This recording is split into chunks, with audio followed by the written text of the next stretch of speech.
Hello दोस्तों, स्वागत है मेरे यूट्यूब चैनल में। और आज हम करने वाले हैं भारत राज्य व्यवस्था जो बीपीएससी बीएसएससी परीक्षा 1992 से 2025 तक प्रश्नों के अध्यावार व्याख्या सहित जो हल दिया गया है the question Bihar question killer के द्वारा इस इस बुक से हम पढ़ेंगे। आज हम आपातकाल के बारे में पढ़ाएंगे। राइट, आपातकाल के बारे में पढ़ेंगे और हम करेंगे नेक्स्ट और देखेंगे कितने क्वेश्चन हम आज जो है कर सकते हैं। ओके, तो चलिए स्टार्ट करते हैं इस क्लास को। तो हमारा पहला क्वेश्चन है आपातकाल का हमारा पहला क्वेश्चन है कि किस अनुच्छेद के अनुसार भारत के राष्ट्रपति द्वारा राष्ट्रीय आपातकाल की घोषणा की जा सकती है। क्वेश्चन है, ये क्वेश्चन सिर्फ 2/3/2020 में बिहार पुलिस के कांस्टेबल में पूछा गया था। राइट, तो मैं बताना चाहता हूँ कि अनुच्छेद जो है हमारा जब आपातकाल जो है 3 तरीके से लगाया जा सकते हैं। अनुच्छेद 352 के तहत और अनुच्छेद 352 के तहत जो लगाया जाएगा वो जो राष्ट्रपति को तब कि युद्ध या बाह्य आक्रमण या सशस्त्र विरोध विद्रोह के कारण उत्पन्न होने वाली गंभीर स्थिति के कारण जो है आर्टिकल 352 के अनुसार जो है आपातकाल जो है राष्ट्रीय आपातकाल की घोषणा की जाती है। ओके, और एक अनुच्छेद है 360 में क्या होता है कि वित्तीय आपातकाल इसको कहते हैं ना, वित्तीय आपातकाल। तो एक मिनट, थोड़ा सा मैं क्वेश्चन इसका छोटा कर लेता हूँ क्योंकि बहुत ज़्यादा मोटा दिख रहा है ये, है ना। 0.5 कर लिया। राइट, तो वित्तीय आपातकाल हो गया। और है, और इसे आपातकाल के बारे में क्या बताया गया है कि आपातकाल को राष्ट्र आपातकाल की जो घोषणा संसद को दोनों सदनों द्वारा अनुमोदन दिया जाना है आवश्यक है। यदि संसद के दोनों सदन घोषणा दे दे तो आपातकाल 6 महीने तक लागू होता है। ओके, और संसद के दोनों सदन द्वारा 6 महीने के में उपयुक्त अनुमोदन के साथ आपातकाल को अनिश्चित काल के लिए जो है बढ़ाया जा सकता है। तो इसके लिए हमारा करेक्ट आंसर कौन है? ऑप्शन ए जो हमारा करेक्ट आंसर है। राइट, हम नेक्स्ट क्वेश्चन की ओर बढ़ते हैं। सेम क्वेश्चन है, बार बार रिपीट किया गया है अलग अलग एग्जाम में, तो हम सबको देखेंगे। बोला कि भारत राष्ट्र का कौन सा अनुच्छेद राष्ट्र आपातकाल से संबंधित है। देखिए 300 मैंने इसके बारे में बताया था ना। 360 क्या है? वित्तीय आपातकाल। वित्तीय आपातकाल, है ना। 352 क्या है? 352 मैंने भी क्या बताया था कि इसको बोलते हैं राष्ट्रीय आपातकाल। अब एक है 356 को हम क्या कहते हैं? राष्ट्रपति शासन, जो कि राज्य में लगाया जाता है जब राज्य जो कोई भी काम करने से विफल हो जाता है ना, तो क्या कहते हैं इसको। राइट, तो इसके अनुसार हमारा कौन सा राष्ट्रीय आपातकाल की घोषणा से संबंधित है? तो ऑप्शन डी जो हमारा करेक्ट आंसर है। राइट, तो नेक्स्ट क्वेश्चन देखते हैं। बोला किस अनुच्छेद के अनुसार, ये बार बार यहाँ आ जा रहा है, मतलब किस अनुच्छेद के अनुसार भारत के राष्ट्रपति द्वारा राष्ट्र आपातकाल की घोषणा की जाती है? राष्ट्र आपातकाल अनुच्छेद 352 के हैं, तो ऑप्शन ए जो हमारा करेक्ट आंसर है। 356 जो है जम्मू एंड कश्मीर को स्पेशल राइट से संबंधित था, तो इसको हम नहीं देखते हैं। और हो गया, तो नेक्स्ट क्वेश्चन देखते हैं। आपातकाल की घोषणा संसद में अनुमोदन के लिए प्रस्तुत की जानी चाहिए कितने दिन के अंदर? तो अभी तुरंत मैंने बताया संसद में जो है 6 महीने के अंदर जो है अनुमोदन किया जाना चाहिए, तो ऑप्शन सी हमारा करेक्ट आंसर है। नेक्स्ट है कि आपातकाल की घोषणा होने के 1 महीने के अंदर किस संस्था से पारित होना क्या है? जरूरी होता है ना। तो क्या आपातकाल की घोषणा होने के 1 महीने के अंदर किस संस्था से पारित होना जरूरी होता है? तो दोनों सदन से, है ना, लोकसभा और राज्यसभा दोनों से ये जरूरी होता है। राइट, तो ये क्वेश्चन हमारा हो गया। अब नेक्स्ट क्वेश्चन की ओर बढ़ते हैं। ये हमारा एक्सप्लेनेशन था। मतलब भारत में कितने बार आपातकाल जो है लागू हो चुका है ना, कितने बार आपातकाल लागू हो चुका है? तो अगर हम देखेंगे तो इसका करेक्ट आंसर तो 3 बार हो जाएगा, है ना, कि भारत में अभी तक जो है 3 बार जो है आपातकाल जो है मतलब कि लागू हो चुका है। पहला कब हुआ था? जब 1962 का जब है चीन युद्ध हुआ था। और उसके बाद 1971 में जो है 1971 में पाकिस्तान के साथ युद्ध हुआ था। पाकिस्तान की युद्ध हुआ था। और 1975 में आंतरिक अशांति, है ना, आंतरिक अशांति, है ना, आंतरिक अशांति के आधार पर जो है अभी तक जो है 3 बार जो है आपातकाल लागू हो चुका है। और अगर वित्तीय आपातकाल की बात करें जो कि आर्टिकल 360 में दिया गया है, वो अभी तक कभी भी, है ना, नेवर, अभी तक कभी भी जो है लागू नहीं हुआ है, राइट। तो नेक्स्ट क्वेश्चन की ओर बढ़ते हैं। हमारा नेक्स्ट क्वेश्चन है कि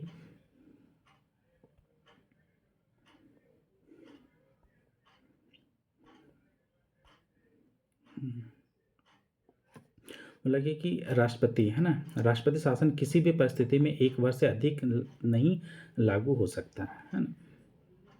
तो परंतु अवधि 3 वर्ष तक बढ़ाई जा सकती है ना।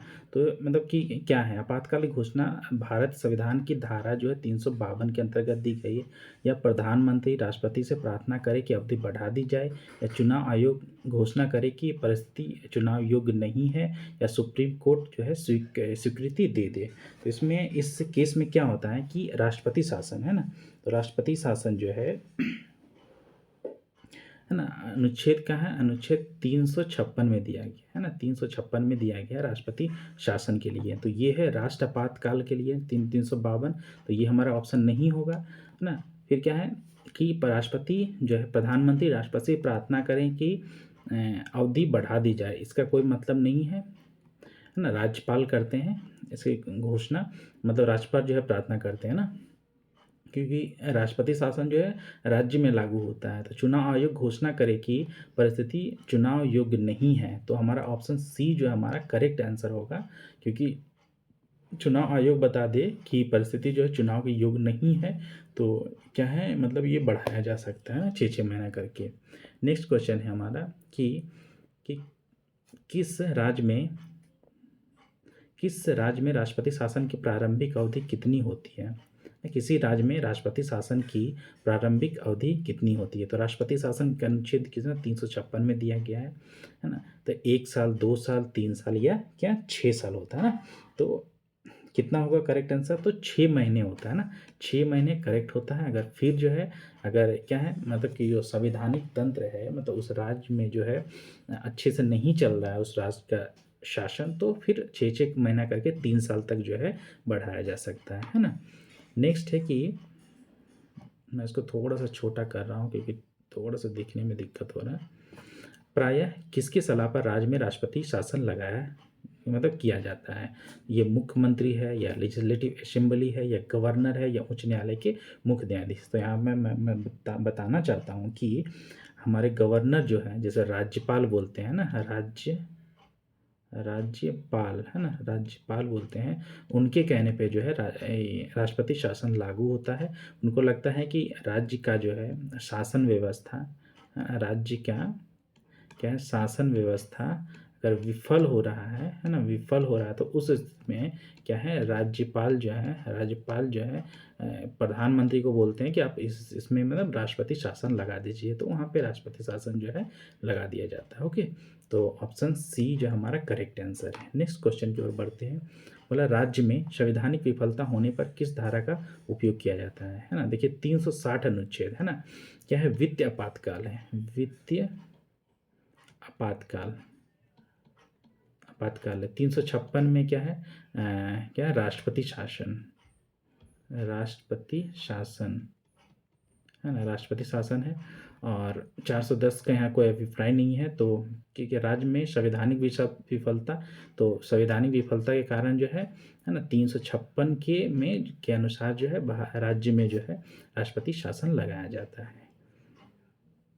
नेक्स्ट क्वेश्चन की ओर बढ़ेंगे कि भारत संविधान का कौन सा अनुच्छेद राज्यों में संवैधानिक तंत्र के असफल होने की स्थिति में राष्ट्रपति शासन का प्रावधान करता है। अनुच्छेद क्या है, आर्टिकल 356 है। सेम क्वेश्चन जो है बार बार अलग अलग देखिए एग्जाम में जो पूछा गया है, इसलिए मैं बता रहा हूँ कि ये क्वेश्चन जो है अगर आपको एग्जाम की तैयारी कर रहे हैं तो आने की 100% चांसेस है। तो आप अच्छे से इस क्वेश्चन को पढ़ लीजिएगा, है ना, मेरे साथ प्रैक्टिस कीजिए ताकि आप जो है अच्छे से, मतलब आपका अगर एग्ज़ाम आप दे रहे हैं तो, है ना, वो छूटे नहीं। तो इसे क्या है, ए हो गया करेक्ट, राइट। अब हमारा नेक्स्ट क्वेश्चन देखिए, फिर पूछा गया है कि धारा जो है 356 किससे संबंधित है ना। धारा 356 किसे, वित्त आपातकाल। आर्टिकल देखिए 360 है ना। राष्ट्रपति आपात क्या है, राष्ट्रीय आपात क्या है, अनुच्छेद 352 है। संविधान संशोधन क्या है, 368 है। राष्ट्रपति शासन क्या है, 356 है ना, करेक्ट। तो ऑप्शन सी हमारा जो है करेक्ट आंसर होगा। आपातकाल के समय भी कौन सा अनुच्छेद जो है समाप्त नहीं होता है। देखिए, जब भी किसी देश में, किसी राज्य में जो है राष्ट्रपति शासन, मतलब कि क्या है, कौन सा, आपातकाल के दौरान, हाँ, इमरजेंसी जब भी लगता है ना, तो उसके दौरान जो है अनुच्छेद 20 और 21 जो है ना, अनुच्छेद 20 और 21 जो है कभी भी जो है समाप्त नहीं होता है, नहीं। तो अनुच्छेद जो है 20 और 21 मौलिक अधिकार लागू रहते हैं, और अनुच्छेद जो 20 जो है अपराधों के लिए है ना, तो सिद्धि के संबंध में संरक्षण प्रदान करता है, और 21 जो है क्या है, जीवन और व्यक्तिगत जो है स्वतंत्रता प्रदान करता है। इसलिए ये दो अनुच्छेद जो है कभी भी जो है समाप्त नहीं होते हैं, राइट। और जो भी मौलिक अधिकार है वो सभी समाप्त होते हैं। आपातकाल के समय कौन सा मौलिक अधिकार लागू रहता है, तो अनुच्छेद 20 और 21 है ना, 20 और 21। ये अनुच्छेद देखिए 19 है ना। 19 क्या है, स्वतंत्रता का अधिकार देता है। ये 14 क्या है, 14 से 18 जो है समता का अधिकार देता है। 32 जो है मतलब कि अगर आपका मौलिक अधिकार का हनन होता है तो आप क्या है, सर्वोच्च न्यायालय में जा सकते हैं, है ना, संरक्षण प्रदान करता है। ये हो गया 20। अनुच्छेद 20 में क्या है कि अपराधों के लिए दोष सिद्धि के संबंध में, और 21 जो है, 21 क्या है, जीवन और व्यक्तिगत स्वतंत्रता के से संबंधित है। ओके, तो ऑप्शन बी हमारा करेक्ट आंसर है। नेक्स्ट क्वेश्चन की ओर बढ़ते हैं। मतलब आपातकाल के दौरान, है ना, मतलब आपातकाल के दौरान मूल अधिकारों के परिवर्तन को निलंबित किया जा सकता है, किसके द्वारा। तो मूल अधिकार, कभी भी जब ऐसा क्वेश्चन आता है ना, तो मौलिक अधिकार को कौन ही हटा सकता है, तो अब जब तो करेक्ट आंसर है राष्ट्रपति द्वारा जो है हटाया जा सकता है। लेकिन राष्ट्रपति नहीं, कब हटाएंगे, संसद के, मतलब संसद के द्वारा जो है राष्ट्रपति के कहने पे जो है ऐसा होता है ना। मतलब राष्ट्रपति भी जो है एक संसद का पार्ट होता है, तो राष्ट्रपति द्वारा हटाया जाता है।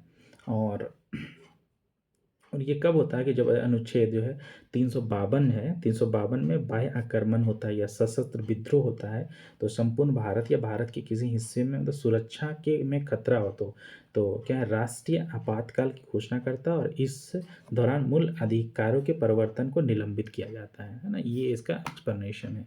तो नेक्स्ट है, हम नेक्स्ट क्वेश्चन की ओर आते हैं कि प्रथमतः आपात स्थिति की घोषणा किसके समय काल के लिए सीमित की जा सकती है, मतलब कितने समय काल के लिए सीमित की जा सकती है ना। तो ऑप्शन सी हमारा है, ऑप्शन सी मतलब 6 महीना के लिए किया जा सकता है। ओके, तो हम नेक्स्ट क्वेश्चन जो कि क्वेश्चन नंबर 10 है, 10 की ओर बढ़ते हैं। मतलब कि हमारा क्वेश्चन नंबर 10 है कि राष्ट्रपति राष्ट्र आपातकाल की घोषणा कब करता है ना। राष्ट्र आपातकाल की घोषणा कब करता है, तो हथियारबंद विद्रोह के आधार पे, ये ऑप्शन, या फिर हथियारबंद विद्रोह के आधार पे, या बाह्य आक्रमण के आधार पर, युद्ध के आधार पर, या ऊपर वर्णित सभी कारणों के आधार पे। तो सबसे पहले राष्ट्रीय आपातकाल की घोषणा जो किसके अकॉर्डिंग होता था, अनुच्छेद 352 ना, 352 आप जब पढ़ेंगे तो 352 में लिखा गया कि राष्ट्रपति राष्ट्र आपातकाल की घोषणा करने का अधिकार है ना। और कब होता है, जब युद्ध की स्थिति हो, मतलब देखिए युद्ध की स्थिति हो, या फिर बाह्य आक्रमण हो, या सशस्त्र विद्रोह हो ना, बंद विद्रोह। तो सशस्त्र विद्रोह मतलब उपयुक्त वर्णित, मतलब ये भी सही है, ये भी सही, ये भी सही। मतलब इसमें लास्ट ऑप्शन आप डी पढ़ेंगे तो इसमें है कि ऊपर वर्णित सभी कारणों के आधार पे। तो हमारा ऑप्शन डी जो हमारा इस क्वेश्चन की जो है सही व्याख्या करता है, तो हमारा डी जो है करेक्ट आंसर होगा। नेक्स्ट है कि आपातकाल के दौरान संसद की समयावधि, मतलब समय की अवधि को बढ़ाने के बारे में निम्नलिखित में कौन सा कथन सही है ना। तो देखते हैं कौन सा कथन सही है। मतलब इसको एक बार में आपातकाल में 1 वर्ष तक के लिए बढ़ाया जा सकता है, या इसको एक बार में आपातकाल में 8 माह के लिए बढ़ाया जा सकता है, या आपातकाल के रुक जाने के बाद 6 माह तक बढ़ाया जा सकता है। उपयुक्त में से एक से अधिक, या फिर ये, या उपयुक्त में से कोई नहीं। तो देखिए, आपातकाल की घोषणा के दौरान संसद की समय अवधि जो होता है एक वर्ष में एक क्या है, एक बार में एक वर्ष तक के लिए बढ़ाई जा सकती है ना, एक बार में एक वर्ष के लिए बढ़ाई जा सकती है, मतलब ऑप्शन ए जो है इसका करेक्ट आंसर है। ठीक है, तो फिर पहले क्या है, यदि आपातकाल की स्थिति समाप्त हो जाती है तो अगले 6 महीने के अंदर संसद का चुनाव का जो है करवाना जो है अनिवार्य होता है, राइट ना। तो देखिए हमारा ऑप्शन ए जो है करेक्ट है। तो नेक्स्ट क्वेश्चन की ओर बढ़ते हैं। भारतीय संविधान के अनुच्छेद 360 में राष्ट्रपति को किसकी घोषणा करने का अधिकार है। देखिए मैंने अभी बहुत बार मैं बता चुका हूँ कि आर्टिकल 360 में क्या है, वित्तीय आपातकालीन है ना, वित्तीय आपातकाल मतलब फाइनेंशियल इमरजेंसी। तो देखिए फाइनेंशियल इमरजेंसी ऑप्शन ए में ही दिया गया, तो हमारा ऑप्शन ए जो है हमारा क्या होगा, करेक्ट आंसर हो जाएगा। नेक्स्ट है कि इंदिरा गांधी द्वारा राष्ट्र आपातकाल की घोषणा कब की गई। तो राष्ट्र आपातकाल की घोषणा, तो इंदिरा गांधी द्वारा राष्ट्र आपातकाल की घोषणा जो है 1975 ईस्वी में की गई थी, है ना। अब 1975 ईस्वी में की गई थी। क्या हुआ था इस दौरान जो 1977 के जो है के दौरान देश में आंतरिक अशांति थी, है ना, आंतरिक अशांति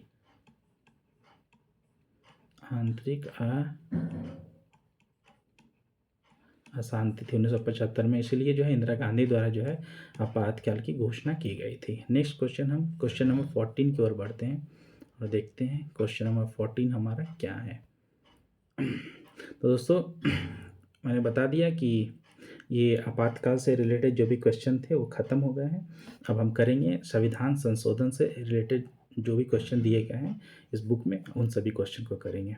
तो देखिए संविधान संशोधन में संविधान में संशोधन कितने प्रकार से हो सकता है ना।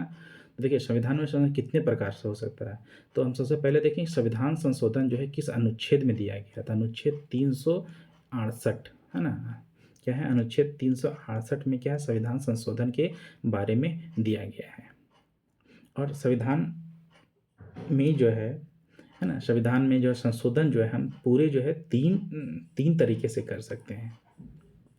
पहला क्या है, हम साधारण बहुमत से कर सकते हैं, है ना, एक साधारण बहुमत या एक विशेष बहुमत, एक साधारण और मतलब कि एक क्या है, साधारण है और एक विशेष बहुमत, दोनों मिला के जो है किया जाता है। तो 3 प्रकार से हम संविधान में संशोधन कर सकते हैं। नेक्स्ट क्वेश्चन है कि अनुसूचित जाति एवं अनुसूचित जनजातियों के स्थानों के आरक्षण को अगले 10 वर्षों के लिए बढ़ा दिया गया है ना। तो किस संविधान संशोधन में हुआ था, तो ये जो है संविधान में 45वां संविधान संशोधन जब हुआ था तो इसमें जो है ऐसा किया गया था। देखिए हम एक्सप्लेनेशन पढ़ते हैं कि संविधान में 45वां संविधान संशोधन 1980 में पारित द्वारा अनुसूचित जातियों और अनुसूचित जनजातियों के लिए सीटों के आरक्षण और लोकसभा तथा विधान सभाओं में एंग्लो इंडियन के प्रतिनिधि अवधि को क्या है 10 वर्षों के लिए जो है बढ़ा दिया गया था। नेक्स्ट क्वेश्चन की ओर बढ़ते हैं।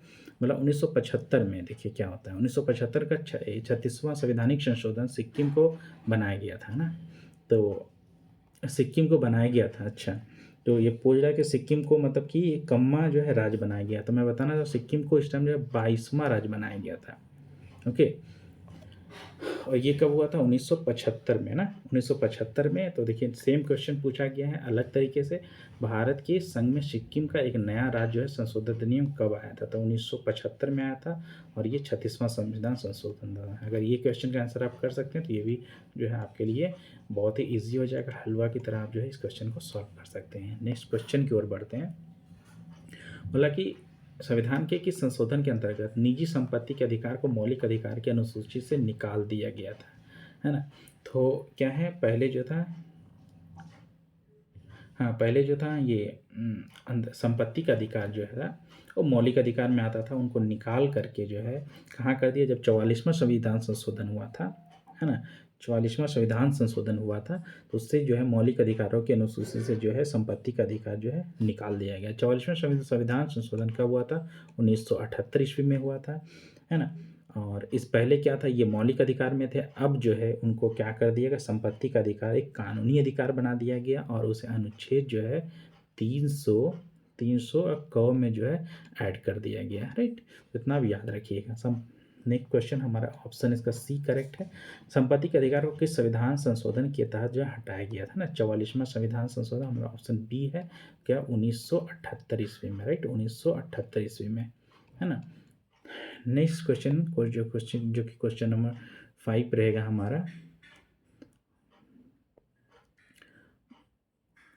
5 है कि भारत संविधान के उद्देशिका है ना, 42 मतलब 42वें संविधान संशोधन द्वारा निम्न में से कौन सा शब्द नहीं जोड़ा गया था। देखिए, समाजवादी, धर्मनिरपेक्ष, अखंडता या गणराज्य, है ना। ये क्वेश्चन अगर देखेंगे तो ये क्वेश्चन जो है यूपीपीसीएस का जो एग्ज़ाम हुआ ना, वो एग्ज़ाम में सेम क्वेश्चन जो है पूछा गया है। अगर यहाँ से पढ़े होते तो अगर आप यूपी के दे रहे हैं यूपीपीसीएस का एग्ज़ाम, तो आप ये क्वेश्चन को मतलब इजी से कर सकते थे। सेम क्वेश्चन आई थिंक जो है रिपीट किया गया है ना, सेम क्वेश्चन ये जो है रिपीट करके वहाँ पे रखा गया है। तो देखिए यहाँ पे क्या था, भारत संविधान की उद्देशिका में 42वें संविधान संशोधन अधिनियम द्वारा निम्न में कौन सा शब्द नहीं जोड़ा गया था, तो गणराज्य, हमारा ऑप्शन डी जो है गणराज्य शब्द को जो है नहीं जोड़ा गया था। देखिए इसका क्या एक्सप्लेनेशन, भारत संविधान की उद्देशिका में समाजवादी, धर्म, पंथ निरपेक्ष या अखंडता शब्द 42वें संविधान संशोधन अधिनियम 1946 द्वारा जोड़े गए थे।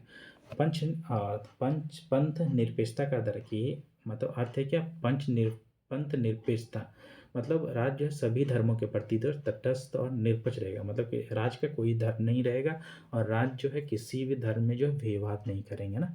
तो हमारा ऑप्शन सी है, डी करेक्ट आंसर है। नेक्स्ट क्वेश्चन की ओर बढ़ते हैं। नेक्स्ट क्वेश्चन है कि किस संविधान संशोधन द्वारा 2026 तक लोकसभा की सीटों के पुनः निर्माण पर प्रतिबंध लगा दिया गया है। तो इसका करेक्ट आंसर है, आंसर मतलब कि 84वां 84वां मतलब 84वां संविधान संशोधन हुआ है कि जो अधिनियम 2001 ईस्वी में हुआ था, और इसके अनुसार से 2026 तक लोकसभा और राज्य विधानसभा में सीटों को स्थिर कर दिया गया है ना। 2026 में क्या लोकसभा विधानसभाओं के सीटों को संख्या को 2001 की जनगणना के आधार पर फिर से समायोजित किया जाएगा। 2026 अभी आया नहीं, आएगा तो हम देखते हैं कि क्या होता है। यहाँ भी क्या होगा, उसका ऑप्शन हो जाए 84वां हो जाएगा, ऑप्शन सी हमारा करेक्ट आंसर है, राइट। नेक्स्ट क्वेश्चन है कि मतदान की आयु, चूँकि मतदान की आयु 21 से 18 वर्ष कर दिया गया है ना, जब कब किया गया था, तो आपको शायद पता होगा कि 61वां संविधान संशोधन हुआ था, है ना। 61वां संविधान संशोधन कब हुआ था, 61वां संविधान संशोधन क्या 1989 में हुआ था, और इसके तहत जो है पहले मतदान की आयु जो थी 21 वर्ष थी और उसे घटा के जो है 18 वर्ष की कर दी गई। ओके, तो हमारा ऑप्शन ए है करेक्ट आंसर। और देखिए सेम क्वेश्चन पूछा गया कि आम चुनाव में मतदान की आयु 21 वर्ष से 18 वर्ष कब की गई थी, तो 61वां संविधान संशोधन द्वारा, है ना। ऑप्शन सी हमारा जो है करेक्ट आंसर है। भारत में मतदान की आयु 21 वर्ष से कम कर 18 वर्ष कर दी के सेम 61वां संविधान संशोधन दिया था ना। सेम क्वेश्चन है, अब बार बार रिपीट किया गया, तो आप पढ़ लीजिएगा।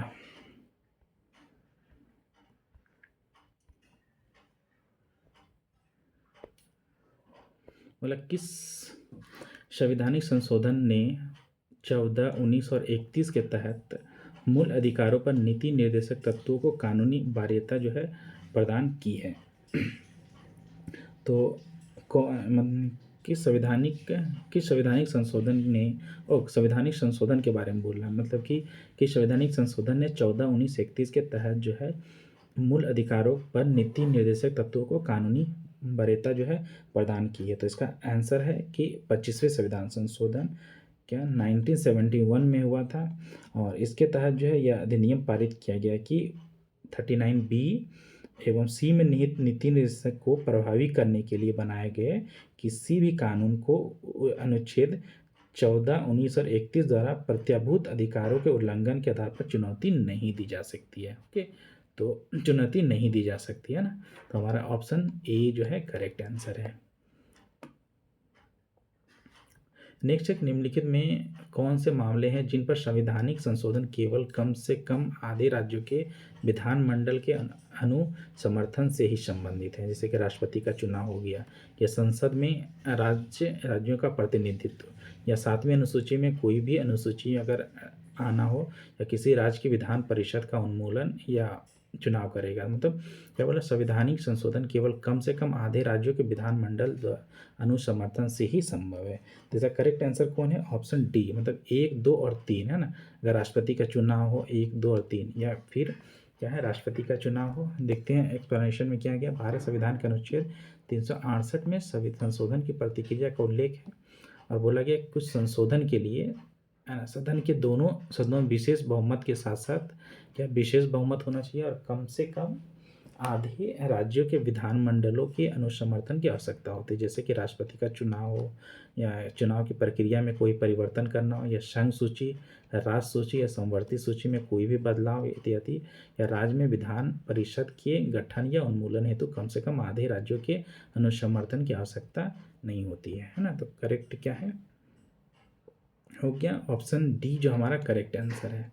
7वीं अनुसूची में संघ सूची, राज्य सूची और संवर्ती सूची आता है। आपको अगर पता होगा, मैंने सोचा बता दो। बोला भारत में निम्नलिखित में से किस संविधान संशोधन ने राज्य में मुख्यमंत्री के साथ मंत्री परिषद की अधिकतम शक्ति का निर्णय लिया है ना। तो करेक्ट आंसर है 91 जब संविधान संशोधन हुआ था उसके अनुसार जो इसका करेक्ट आंसर है, राइट। अब चलते हैं हम क्वेश्चन नंबर 11 की ओर, नहीं 11 को ओर चलते हैं। एक मिनट,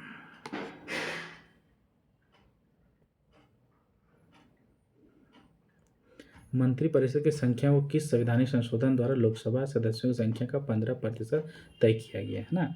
तो इसका करेक्ट आंसर कौन सा है? ऑप्शन सी 91वां संविधान संशोधन जब हुआ था 2003 91वां संविधान संशोधन 2003 ना। भारत संविधान संशोधन अधिनियम द्वारा मंत्रिपरिषद में मंत्रियों की संख्या को सीमित किया गया। मतलब सीमित इसलिए किया गया क्योंकि बोला टोटल जितना होगा उसका 15% ही तो होगा ना।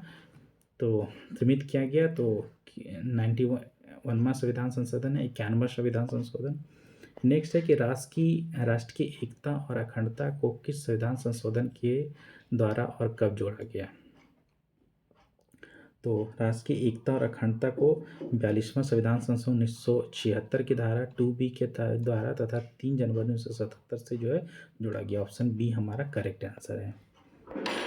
देखिए भारतीय संविधान की उद्देशिका में संशोधन किया गया है। उद्देशिका में मतलब कि उद्देशिका मतलब क्या होता है? प्रियम्बल है ना, प्रस्तावना। तो 42वें संविधान संशोधन में मतलब कि है ना 42वें संविधान संशोधन में जो है के उद्देशिका में जो है संशोधन किया गया था। अब 42वां संविधान संशोधन कब हुआ था? तो 42वां संविधान संशोधन हुआ था 1976 ईस्वी में। और 44वां क्या हुआ, कब हुआ था? 1978 ईस्वी में। 42 और है ना 1978 ईस्वी में। ये दोनों संशोधन जो है अति महत्वपूर्ण संशोधन है, तो आप इस दोनों को याद रखिएगा अच्छे से। मतलब किस प्रधानमंत्री द्वारा 73वां संविधान संशोधन विधेयक लोकसभा में प्रस्तुत किया गया है ना। 73वां संविधान संशोधन जो है प्रस्तुत किया गया था। इसका करेक्ट आंसर है PV नरसिम्हा राव है ना। किस प्रधानमंत्री द्वारा संविधान संशोधन विधेयक लोकसभा में प्रस्तुत किया गया? तो इसका PV नरसिंह राव के द्वारा। ओके, तो देखते हैं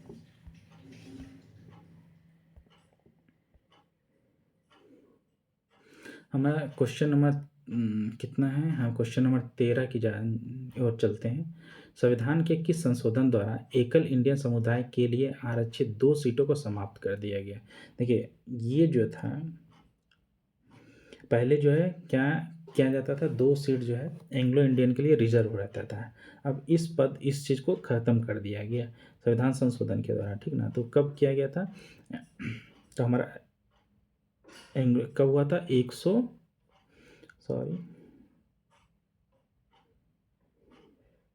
सर करेक्ट आंसर है 104वां संविधान संशोधन जो कि 2019 में हुआ था। 2019 में इसके द्वारा एंग्लो इंडियन के जो समुदाय के लिए जो आरक्षित सीटें होती थी उसको ख़त्म कर दिया गया था।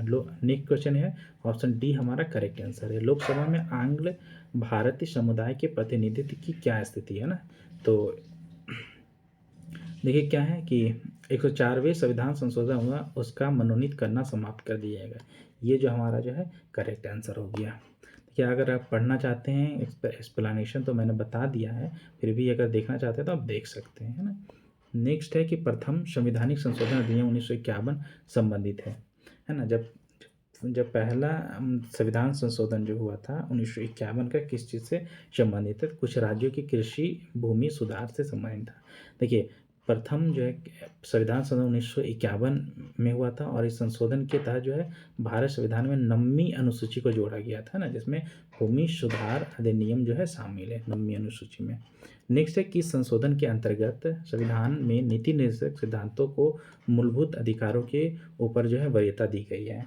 तो वो कौन सा संविधान संशोधन कि 42वां संविधान संशोधन है, और 1976 में हुआ था, है ना, इसके अनुसार से है। ओके, नेक्स्ट है कि भारत संविधान के 42वें संविधान संबंध में निम्नलिखित कथनों पर विचार कीजिए। इसने प्रस्तावना में 3 शब्द जोड़े, समाजवादी, धर्मनिरपेक्ष और अखंडता। क्या ये सही है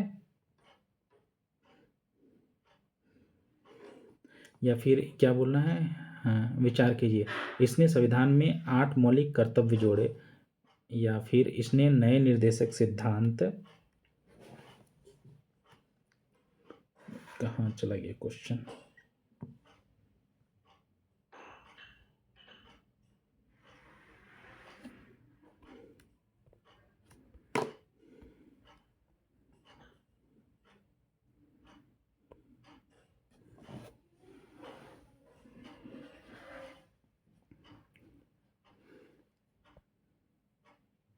ये शायद इसमें कुछ मिस्टेक है, तो नेक्स्ट क्वेश्चन को हम लोग करते हैं। मुझे पता नहीं चल रहा है क्योंकि इसमें लिखा हुआ है कुछ।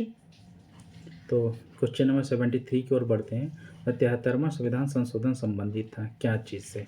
73वां मैं बताऊँगा पंचायती राज से संबंधित था। 73वां संविधान संशोधन कब हुआ था? और 1993 में हुआ, जैसे कि एक्सप्लेनेशन में बताया गया है। और भाग 9 में जोड़कर पंचायती राज को संवैधानिक मान्यता दी गई थी। तो ऑप्शन ए जो है हमारा करेक्ट आंसर है। अब देखिए कि हमें सूची का जो है मिलान करना है ना। तो 18 नंबर क्वेश्चन है 101वां जो है संविधान संशोधन किस चीज़ से संबंधित है? तो वो मैं बताना चाहता हूँ 101वां जो है 101 संविधान संशोधन जो है किस संबंधित है? वस्तु एवं सेवा कर, मतलब जीएसटी से। और अभी कुछ देर पहले जैसे कि एक जो है इससे संबंधित है, तो 104 मैंने भी बताया था ना कि 104 जो है किससे संबंधित है, मतलब चार जो है किससे संबंधित है? एक से था ना कि लोकसभा में आंग्ल जो इंडियन को मतलब कि दिया जाता है, उनके पद को समाप्त कर उनको हटा दिया गया था। राइट, हम देखते हैं ऑप्शन की ओर। चलिए 102वां देख लेते हैं कि 102वां संविधान संशोधन क्या हुआ था। तो 102वां संविधान संशोधन जो है राष्ट्र पिछड़ा वर्ग आयोग को संवैधानिक दर्जा दिया गया था, है ना।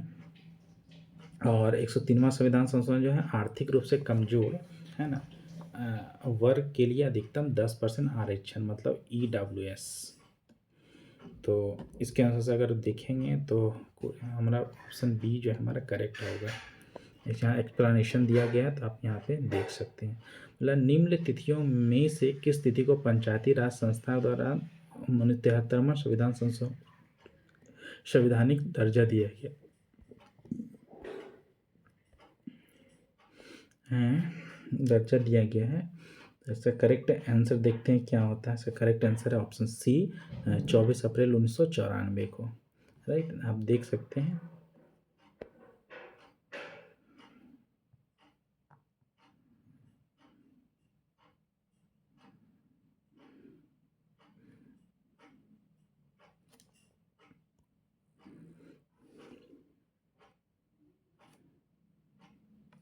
तो दोस्तों हमने अभी तक कितना 20 क्वेश्चन कर, बहुत सारे क्वेश्चन कर लिए, और लगभग 34 मिनट्स हो गया है। तो हम मिलते हैं नेक्स्ट वीडियो में।